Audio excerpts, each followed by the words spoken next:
The latest on the Israel-Hamas war, and flares and explosions lit up the sky over Gaza as Israeli forces continued their bombardment of the enclave. After the collapse of a week-long ceasefire on December 1st, Tel Aviv began a ground offensive in southern Gaza last week. Israel has since pushed from the east into the heart of the city of Khan Yunis, with warplanes attacking an area to the west. Now reports also suggesting that the areas in the north of Gaza have been encircled, particularly Jabalia and Shijaya as well, which are the last strongholds of Hamas. Israeli airstrikes poured down on Gaza's largest southern city of Khan Yunis overnight. Deadly clashes and bombing shook central and northern urban areas. Another Israeli airstrike also occurred at Rafah. The airstrikes killed at least 12 people in the southern city near the border with Egypt. The developments point to the fact that southern Gaza is now the epicenter of this war. The Israeli police on Monday reported multiple impact sites of rocket fragments in Holon on the edge of Tel Aviv. They said one civilian was lightly wounded as well. Now, video captured by the Israeli army claimed to show weapons inside a mosque in Jabalia in northern Gaza as well. That is also under Israeli capture. אנחנו מגיעים פה לקומה השלישית, איפה שנכנסנו פה לחדרים.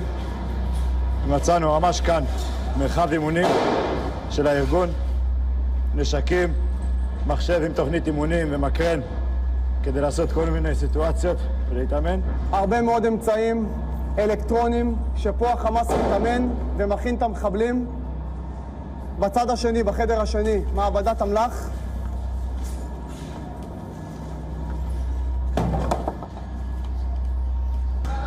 מצאנו מעבדת מטענים. ממש מאלף ועד תף, סוללות, הכל. זה מה שיש בתוך המסגדים פה, זה מה שיש בכל מסגד ומסגד שאנחנו נכנסים אליו. The White House expressed concern over reports that Israel has used the supplied white phosphorus in attacks on Lebanon, adding it was seeking more details. Lebanon accused Israel of repeatedly using the incendiary weapon in October.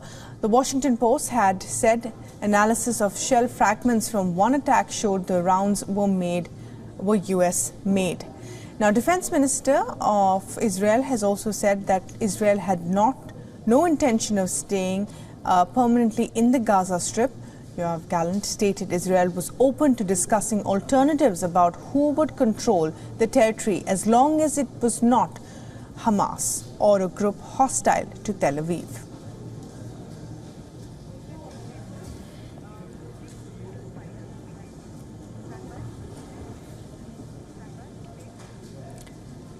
And WION correspondent Jody Cohen has sent us this report from Israel on the very latest on the offensive. The Israel Defense Forces say they only use legal weaponry, including white phosphorus with Supreme Court permission, as smoke screens not to attack. There's been an increase in rockets fired from Lebanon into Israel, and Minister Gantz told US Secretary of State Blinken that Israel will need to remove the threat posed by Hezbollah on its northern border. Meanwhile, the main fighting is taking place in Gaza, where 138 hostages, including 2 babies, are still being held. The UN General Assembly is set to vote on a non-binding resolution calling for a ceasefire. Israel says a ceasefire would be surrendering to Hamas and would enable it to carry out another massacre like it did on the 7th of October.